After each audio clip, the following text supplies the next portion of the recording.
Assalamualaikum warahmatullahi wabarakatuh. Alhamdulillah, alhamdulillahillazi bi ni'matihi al-iman wal islam. Asyhadu an la ilaha illallah wa asyhadu anna Muhammadan abduhu wa rasuluh.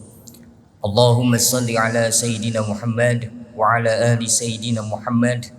Rabbi syrah li sadri wa yassir li amri wahlul 'uqdatam min lisani yafqahu qawli, amma ba'du. Faqad qala Allah Ta'ala fil Qur'anil Karim, a'udzu billahi minasyaitonir rajim. Bismillahirrahmanirrahim. Li'ilafi Quraisyin ilafihim rihlatash shita'i was-sayf falya'budu rabb hadzal bait alladzi at'amahum min ju'in wa amanahum min khauf. Shadaqallahul adzim. Hadirin jamaah salat zuhur yang dimuliakan oleh Allah Subhanahu wa taala. Pertama-tama marilah kita panjatkan puji dan syukur kepada Allah Subhanahu wa taala. Kita masih diberikan kesehatan, kita masih diberikan umur, kita masih diberikan waktu yang luang oleh Allah Subhanahu wa taala sehingga bisa melaksanakan sholat zuhur secara berjamaah di masjid yang mulia ini. Semoga sholat kita semua senantiasa diterima oleh Allah Subhanahu wa ta'ala. Salawat dan salam semoga senantiasa tercurah limpah kepada Nabi besar Muhammad sallallahu alaihi wasallam, kepada para keluarga, sahabat, para tabi'in, tabi'itnya, dan insyaallah kepada kita umatnya hingga akhir zaman. Amin ya Allah ya rabbal alamin. Hadirin jamaah salat zuhur rahimakumullah, pada kesempatan ceramah zuhur ini kami akan sedikit membahas atau menelaah tafsir surat pendek yang ada di dalam Al-Quran, yakni surat Al-Quraisy. Salah satu suku Arab yang sejak zaman dahulu terkenal dengan budi pekerti yang luhur, kemudian mempunyai kemuliaan yang sangat luar biasa, adalah suku Quraisy. Ditambah kemuliaannya ini dilahirkannya baginda Nabi Muhammad sallallahu alaihi wasallam di tengah-tengah suku mereka, sehingga Allah Subhanahu wa taala secara khusus mengabadikan suku Quraisy ini di dalam Al-Qur'an, yakni surat Al-Quraisy. Jika kita melihat beberapa tafsir, Al-Quraisy ini memiliki beberapa makna. Ada yang mengartikan Al-Quraisy ini dengan takarusi. Takarusi itu adalah terhimpun, karena dulu masyarakat suku Quraisy ini pernah terpecah belah. Namun tak lama kemudian berhimpun kembali menjadi masyarakat yang begitu kokoh dan kuat. Ada pula Al-Quraisy ini diartikan dengan menisbatkan kepada kakek baginda Nabi Muhammad sallallahu alaihi wasallam yang ke-13, yakni Nadar bin Kinana. Ada pula yang menafsirkan Al-Quraisy ini dengan mengartikan yakni seorang pedagang atau sekelompok pedagang yang sangat rajin dan ulet berdagang ke berbagai negeri. Di dalam tafsirnya, Imam Jarir atau Bari menafsirkan kalimat di awal surat Al-Quraisy ini li'ila. Lam ini diartikan bil makna ta'ajub. Ta'ajub itu artinya kagum. Kagum atas apa? Kagum atas kebiasaan suku Quraisy. Apa kebiasaan suku Quraisy? Ila fihim rihlatash shita'i was-sayf. Kebiasaan suku Quraisy ini adalah pergi berdagang di musim panas dan di musim dingin. Namun yang sangat luar biasa, suku Quraisy ini ketika berdagang, hasilnya itu diperuntukkan kepada penduduk Mekah yang kelaparan. Karena pada saat itu ketika musim paceklik di Mekah, pada saat itu ketika musim kemarau yang panjang dan gersang, banyak sekali penduduk kota Mekah yang meninggalkan kota Mekah. Lalu kemudian mereka itu di tengah perjalanan mendirikan sebuah tenda, kemudian beristirahat di dalamnya, tetapi tak lama kemudian mereka meninggal dunia karena kelaparan.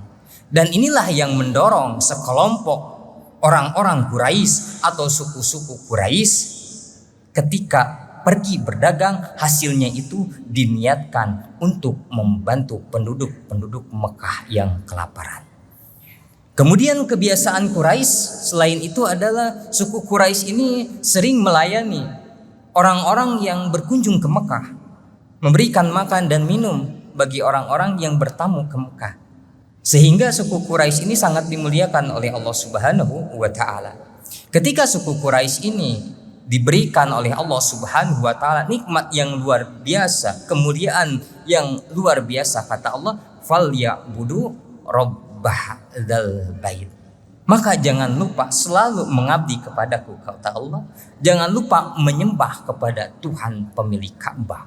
Terlebih atas dua nikmat yang Allah berikan, alladzi at'amahum min ju'in wa amanahum min khauf. Dua nikmat yang pertama adalah nikmat diberikannya makan, dan nikmat yang kedua nikmat diberikannya rasa aman ketika pergi berdagang.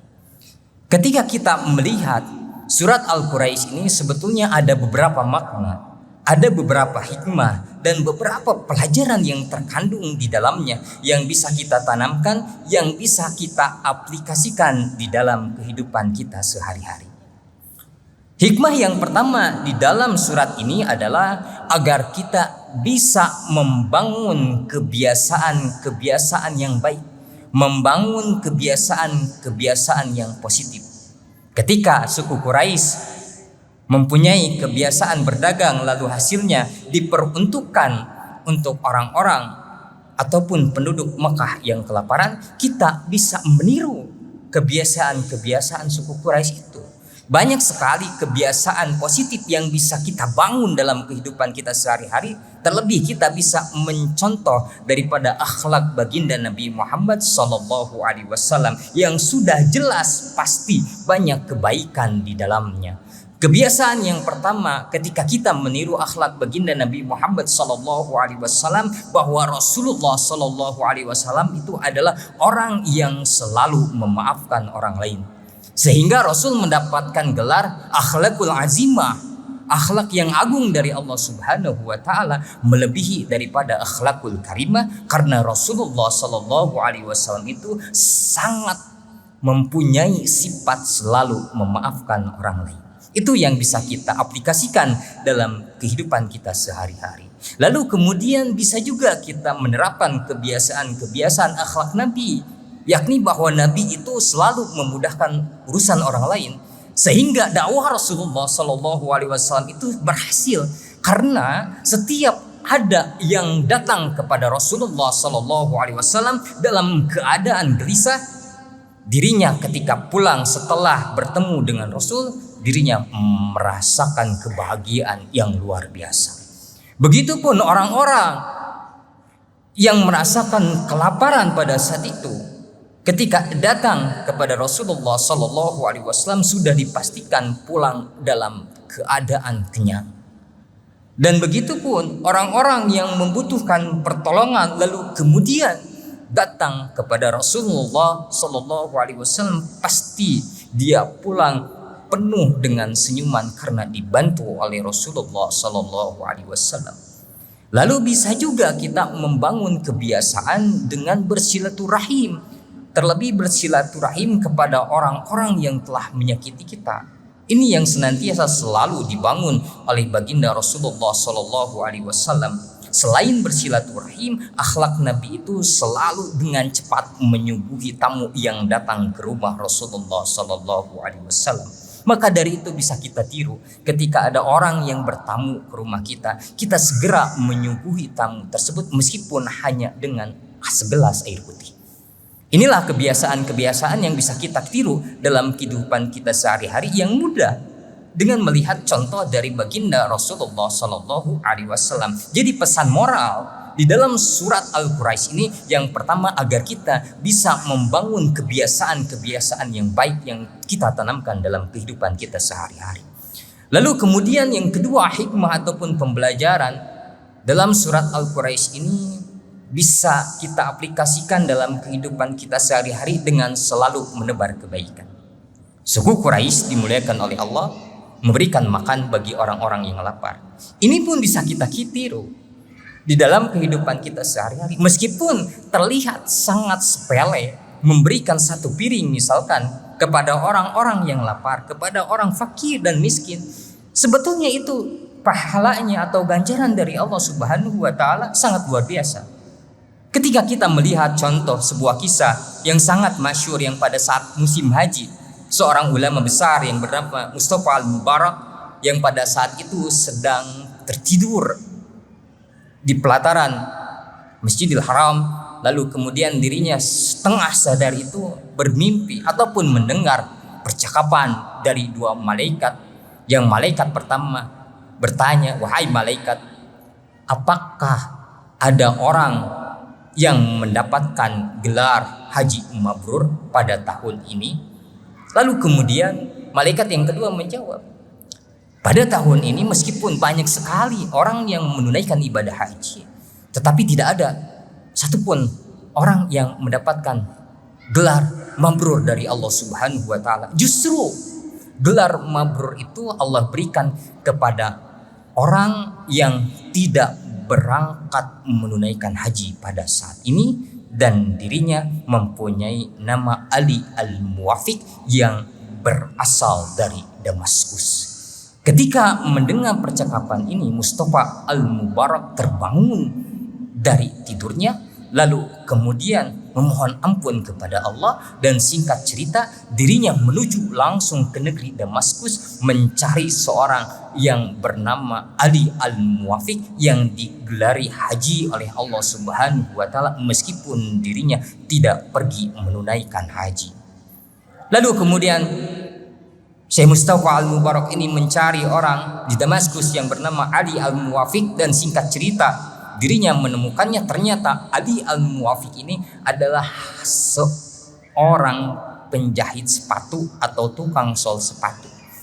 Lalu kemudian ditanya oleh Mustafa Al-Mubarak ini, "Amalan apa yang engkau lakukan wahai Ali Al-Muwafiq sehingga aku diberi kabar oleh malaikat Allah atas izin Allah bahwa engkau mendapatkan gelar haji yang mabrur dari Allah Subhanahu wa taala meskipun engkau tidak menunaikan ibadah haji pada tahun ini?"